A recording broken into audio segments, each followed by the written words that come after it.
Hello children, welcome to असा education. आज हम करेंगे chapter peace and development, political science book, grade 12 से। पीस यानी कि शांति, ये सबसे ज्यादा महत्वपूर्ण होती है किसी भी इंसान के सर्वाइवल और डेवलपमेंट के लिए। सर्वाइवल मतलब क्या हुआ कि वो शांतिपूर्ण तरीके से अपनी जिंदगी को बिता सके और उसमें वो अच्छे से तरक्की कर पाए, उसके लिए इस पीस का होना बहुत जरूरी है। कहते हैं ना, अगर आप टेंशन फ्री लाइफ गुजारो तो आप बहुत सारी चीजें कर पाओगे, और यही अगर आप किसी चीज को लेकर तनावग्रस्त है तो आपके मन में हमेशा कुछ ना कुछ एक उलझन बनी रहेगी और आप काम में आपका मन नहीं लगेगा। तो इसलिए डेवलपमेंट और सर्वाइवल के लिए किसी भी ह्यूमन बीइंग की पीस बहुत जरूरी है। अब ये जो पीस है ये क्या दर्शाता है कि चाहे किसी भी कल्चर की बात करें, किसी भी सिविलाइजेशन की बात करें, का डेवलपमेंट जो है इस पीस के कारण ही होता है। जो भी स्टूडेंट्स हैं पॉलिटिकल साइंस के, उनके लिए पीस की स्टडी बहुत ज्यादा इंपॉर्टेंट है। जो multi phase development of citizen का, यानी कि एक कहते हैं ना चौतरफा विकास जो नागरिकों का होता है, चाहे इंटरनल तौर पे या एक्सटर्नल तौर पे, उसके लिए पीस का होना बहुत ज्यादा जरूरी है। वो जो राज्य होते हैं, स्टेट्स होते हैं, जहां पर वो लोग डेवलपमेंट कर रहे हैं, पर उसके साथ साथ वो एक ये भी ध्यान रख रहे हैं कि उनके जो स्टेट है उसमें मेंटेनेंस जो है लॉ और ऑर्डर का बना है। तो इसके लिए भी जरूरी है कि आप जो है कैसे करेंगे। अगर आपकी शांति होगी आपके स्टेट, तभी आपके स्टेट में डेवलपमेंट होगा, और डेवलपमेंट करवाना है तो शांति को पहले मेंटेन करना पड़ेगा, वो भी आपको प्रॉपर लॉ एंड ऑर्डर को बराबर से मेंटेन करके। तो पीस बहुत असेंशियल है स्टेट के लिए भी और इंटरनेशनल लेवल पे। अब यहाँ देखते हैं पीस के क्या मीनिंग, डेफिनेशन और स्कोप दिए हैं। एशियंट टाइम से ही हम पीस को बहुत इंपॉर्टेंट मानते हैं, चाहे वो पर्सन के लिए हो, सोसाइटी के लिए हो, स्टेट के लिए हो या फिर वर्ल्ड के लिए। इस सोच का ही नतीजा है कि कई सारे फिलोसफर्स, सोशल रिफॉर्मर्स, जो लीगल प्रैक्टिशनर्स होते हैं या पॉलिटिकल साइंटिस्ट होते हैं, इन सब ने एक पीस के मीनिंग को डिफाइन करने की कोशिश करी। हमारा जो इंडियन कॉन्टेक्स्ट है अगर उसमें देखें तो संस्कृत के अंदर ये जो शब्द पीस है, इसको डिस्क्राइब किया गया है पीस ह्यूमन माइंड के लिए, पीस अर्थ के लिए, सी के लिए, समुद्र में कहना चाहिए, स्पेस में और यूनिवर्स में, सब जगह शांति। ओम शांति करते हैं जैसे हम लोग, तो मतलब शांति होनी चाहिए हमारे दिमाग के अंदर भी, धरती पर भी, समुद्र में भी, आसमान में भी, पूरे इस यूनिवर्स में। कोई भी सोशल फंक्शन जब स्टार्ट होता है, सबसे पहले मंत्र जो है वो शांति का ही बोला जाता है। अब पीस को डिफाइन करते हुए प्रोफेसर क्विंसी राइट जो है, उनका कहना है कि पीस जो है वो कंडीशन है, अवस्था है कम्युनिटी की, जिसमें ऑर्डर और जस्टिस इंटरनल तौर पर उनके मेंबर्स के बीच में होती है, और एक्सटर्नली दिखती कहाँ है, उसके जो रिलेशंस है और दूसरी कंट्रीज के साथ, उसमें जो है दिखाई देती है। यानी पीस एक ऐसी कंडीशन है कम्युनिटी की जिसमें ऑर्डर और जस्टिस इंटरनली मेंबर्स के बीच में भी होता है, और एक्सटर्नली जो उसके रिलेशन दूसरे कंट्रीज के साथ है उसमें भी होता है। अब स्कोप क्या है पीस का, इसके लिए अलग अलग थिंकर्स ने जो है वो क्या बताया उसको समझते हैं। सबसे पहले गांधी जी के विचार देखते हैं पीस पर क्या थे। गांधी जी जो है पाइनियर माने जाते हैं कि उन्होंने बहुत ज्यादा योगदान दिया और कोशिश करी कि अपने जो विचार थे पीस को लेकर, नॉन वायलेंस यानी अहिंसा को लेकर, उसको जो है इंडिया में ही नहीं पूरी दुनिया में उसको फैलाए। उनके अनुसार कोई भी तरीके का शोषण, यानी हर तरह का जो शोषण है, अगर हमें उससे आजादी मिल जाए, वो अवस्था पीस मानी जाएगी ह्यूमन बीइंग। अगर हमारे ऊपर कोई शोषण नहीं हो रहा, हम हर तरफ से तनाव मुक्त है, हमें किसी तरह का कोई परेशानी नहीं है, ऐसे में जो ह्यूमन बीइंग है वाकई में शांति की अवस्था में है। वहीं पर वो अपोज करते हैं जो यूज है वायलेंस का, हिंसा का, कि अगर आपको एक एक्सप्लॉयटेशन फ्री समाज बनाना है, ऐसे में आप हिंसा का प्रयोग कर रहे हैं, तो वो चीज गलत है। उनका इसका मतलब जो एक पूरे सेंटेंस का ये है कि एक तरफ आप कह रहे हैं कि इंसान तनाव मुक्त हो, उसके ऊपर कोई भी शोषण ना हो, कोई उसके ऊपर परेशानी ना हो, पर वो परेशानी ना हो उसको आप हटाने के लिए आप हिंसा कर रहे हैं। उनका कहना था कि जो सच है और जो अहिंसा है वो मेरी जिंदगी, मैं इनके बगैर नहीं रह सकती। जो चौरी चौरा इंसिडेंट हुआ था उसमें कुछ विलेजर्स जो थे उन्होंने पुलिसमैन को जिंदा जला दिया। उसी वक्त उन्होंने अपना सत्याग्रह रोक दिया और कहा कि मैंने एक बहुत बड़ी मिस्टेक कर दी, इतनी बड़ी क्या हिमालय से उसकी तुलना की। इनका जो एक सपना था वो था सर्वोदय सोसाइटी का, जहां पर कोई भी किसी का शोषण ना करे और आपस में सब लोग शांतिपूर्ण रहे। ये गांधी जी के विचार थे पीस को लेकर। फिर देखते हैं कार्ल मार्क्स क्या सोचते हैं। कार्ल मार्क्स का मानना था कि पीस जो है वही हो सकता है, प्रिवेल मीन्स वही हो सकता है अगर जो इंसान का शोषण है दूसरे इंसान के द्वारा या एक नेशन का दूसरे नेशन के द्वारा, वो शोषण जो है वो खत्म हो जाए, तभी जो है वहां उस जगह शांति बनी रह सकती।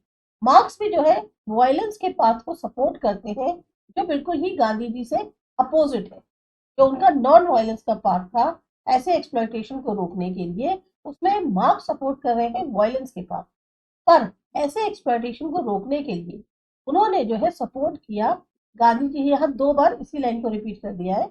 उन्होंने कहा गांधी जी का जो पार्ट है जिसमें वो सपोर्ट कर रहे हैं नॉन वायलेंस को, उसकी जगह उन्होंने जो है वायलेंस का रास्ता चुना। उनका मानना है कि जो कैपिटलिस्ट है, जो लैंडलॉर्ड है, पूंजीपति लोग जो होते हैं या जो लैंडलॉर्ड्स होते हैं, वो तब तक अपनी जो राइट ऑफ प्रॉपर्टी है उसको नहीं छोड़ेंगे जब तक उनके साथ हिंसात्मक पूर्ण तरीके से उनसे हटाई ना जाए।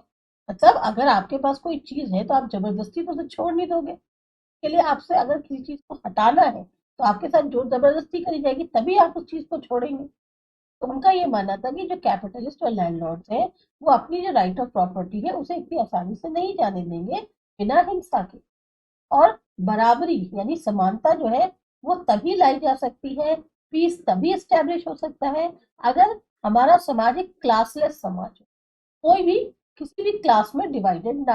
ये पॉसिबल तब है जब हम पुरानी जो हमारा शोषित समाज है उसको तोड़ दें वायलेंस के थ्रू, फिर हम एक नया समाज बनाए जिसमें कहीं पर भी कोई वायलेंस ना। ये थॉट्स थे कार्ल मार्क्स के पीस के लिए। अब देखते हैं वुडरो विल्सन क्या कहते हैं पीस। जब फर्स्ट वर्ल्ड वॉर हुआ था उसमें लाइफ और प्रॉपर्टी उसका नुकसान बहुत ज्यादा हुआ। तो जो यूएस प्रेसिडेंट थे उन्होंने बहुत सीरियसली इस बारे में सोचा और उन्होंने कहा कि इस तरह की जो डेंजरस वॉर है ये दोबारा नहीं होने चाहिए। वर्ल्ड पीस के लिए उन्होंने एक 14 पॉइंट प्रोग्राम किया। इसमें जो एक इम्पॉर्टेंट पॉइंट था वो था एस्टैब्लिशमेंट लीग ऑफ नेशंस। उनका मानना ये था कि जो प्रॉब्लम्स हैं अलग अलग कंट्रीज में उनको सॉल्व किया जाना चाहिए पीसफुल डिस्कशन के, तभी जो है पीस मेंटेन किया जा सकता है वर्ल्ड। पर कहीं ना कहीं जो लीग ऑफ नेशंस था वो फेल हो गया और वर्ल्ड वॉर 2 हो गया। यूनाइटेड नेशंस इसलिए एस्टैब्लिश किया गया ईयर 1945 में जब सेकेंड वर्ल्ड वॉर खत्म हुआ।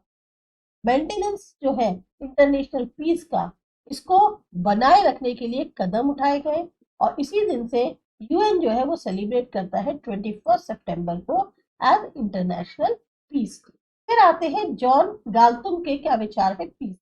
पीस की मेंटेनेंस के लिए जो जॉन गाल्टुंग है इनके जो थॉट्स हैं उनको आज की डेट में काफी इंपॉर्टेंस मिली। उनके अनुसार वायलेंस का ना होना ही अपने आप में एक पीसफुल अरेंजमेंट है। अब इन्होंने जो है वायलेंस को 2 कैटेगरीज में डिवाइड किया है।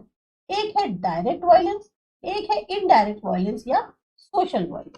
डायरेक्ट वायलेंस क्या है कि प्रोफेसर जॉन गैल्सन के अनुसार डायरेक्ट वायलेंस वो सिचुएशन है जहां इंडिविजुअल जो है सोसाइटी का उस या कोई अगर इंडिविजुअल हो या सोसाइटी हो उसे मजबूर किया जाता है, हैरेस किया जाता है, परेशान किया जाता है, मार दिया जाता है या उसके साथ जो है उसको परेशान किया जाता है, या वॉर्स जो नेशन के बीच में हो रहे हैं, सामुदायिक दंगे हो रहे हैं, ये सब क्या है डायरेक्ट वायलेंस है। ऐसे में जो वॉर है, वॉर की तैयारी है, बिजनेस जो वेपन्स का हो रहा है, आर्मी का फॉर्मेशन किया जा रहा है, ह्यूमन रिसोर्सेज की तबाही करी जा रही है, इस सब के सब हिस्सा डायरेक्ट वायलेंस का, क्योंकि इसमें जो है इंसान या समाज पूरी तरह से प्रभावित होता है। वही दूसरी तरफ क्या है इनडायरेक्ट वायलेंस या सोशल वायलेंस। अब प्रोफेसर गैल्टन के अनुसार इनडायरेक्ट वायलेंस या सोशल वायलेंस वो सिचुएशन है जहां पर वायलेंस तब होता है जब समाज में अन्याय होता है। प्रोफेसर गैल्टन के अनुसार 4 मेन कैरेक्टरिस्टिक्स वायलेंस के: एक्सप्लॉइटेशन, फोर्सफुल एंट्री, डिवीजन और आइसोलेशन। इन सब सोशल वायलेंस के कारण ही इनजस्टिस जो है, अन्याय जो है वो क्रिएट होता है नेशन के अंदर, कम्युनिटी के अंदर और लोगों के बीच, के कारण जो डेवलपमेंट है सोसाइटी का वो ठीक नहीं होता। गुलामी प्रथा जो है इसका बेस्ट एग्जाम्पल। गैल्टन के अनुसार दोनों ही तरह के वायलेंस डेंजरस है पीस के लिए, चाहे वो नेशनल लेवल पे हो या इंटरनेशनल लेवल। इसलिए इससे पहले कि हम मीनिंग या डेफिनेशन पीस डिफाइन करें, जो अलग अलग फिलोसोफर्स थे उनके जो व्यूज थे वो ध्यान में रखे गए। जो डिस्कशन अभी हमने किया वो या जो भी हम बता रहे हैं एक तरह का डिस्कशन है, कैसे हमने जो पीस को एक शक्ल दी है, वो कौन से विचार है जिनके बारे में इतना ज्यादा इन लोगों ने सोचा, फाइनली क्या निकल के आया आउटपुट, वो देखते हैं। सबसे पहले जो एस्टैब्लिशमेंट होना चाहिए पीस का स्टेट के अंदर, उसके लिए प्री कंडीशंस क्या होनी चाहिए।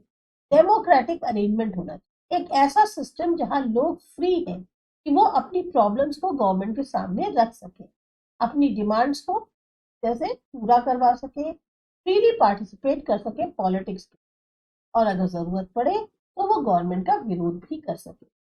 Protection of human rights, system ऐसा जहां ह्यूमन राइट्स जो है सारी सिटीजन को प्रोटेक्ट किया जाए। Rule of law, legal society में सारे सिटीजन है वो बराबर है। अगर कोई एक वायलेट करता है, हनन करता है लॉ का, तो उसको अरेस्ट करना चाहिए और जुडिशरी के सामने पेश करना चाहिए। इंडिपेंडेंट एंड न्यूट्रल जुडिशरी जो स्टेट है वो प्रोवाइड करता है फंडामेंटल राइट्स सारे। ये फंडामेंटल राइट्स प्रोटेक्ट करी जाती है इंडिपेंडेंट और न्यूट्रल जुडिशरी द्वारा डेमोक्रेसी के अंदर। सोशल जस्टिस, लोगों का जो एक गर्व है, प्राइड है, उसे प्रोटेक्ट करना चाहिए। कोई भी असमान तौर पर ट्रीटमेंट सिटीजन्स के साथ नहीं होना चाहिए। पार्टिसिपेटरी डेवलपमेंट, जो भी बेनिफिट्स है डेवलपमेंट के वो सबको बराबर से मिले। सिक्योरिटी, जो स्टेट है, सोसाइटी है, उसको एक सिक्योरिटी का माहौल देना चाहिए अपने सारे नागरिकों को। अगर इस तरह की सिचुएशन प्रोवाइड करी जाएगी तो जितने भी सिटीजन हैं, चाहे कोई इंडिविजुअल भी हो, वो पूरी तरह से अपने आप को डेवलप कर पाए। सॉल्यूशन जो इंटरनेशनल इश्यूज का है वो बजाय वॉर के डिस्कशन के थ्रू, इसके लिए यूएन ने प्रोवाइड किया है प्लेटफॉर्म, ताकि वहां पर इश्यूज को पीसफुल मैनर में रिजॉल्व किया जा सके। इंडिपेंडेंट और न्यूट्रल कम्युनिकेशन मीडिया, पीस को बनाए रखने के लिए स्टेट और इंटरनेशनल लेवल पे मीडिया जो है वो ब्रॉडकास्ट करे, पब्लिश करे ऐसे सोशल इंसिडेंट जो बिना किसी डर के हो, और साथ ही साथ उसमें कोई भी फेवरेबल क्या कहती है फेवरेटिज्म ना, न्यूट्रल तौर पे जो है वो जो भी न्यूज है, जो भी क्या कहते हैं सोशल इंसिडेंट है, उसको वो ब्रॉडकास्ट कर। अब इसके बाद जो नेक्स्ट टॉपिक है वो है what are the conditions to justify war. ये करते हैं अगले वीडियो।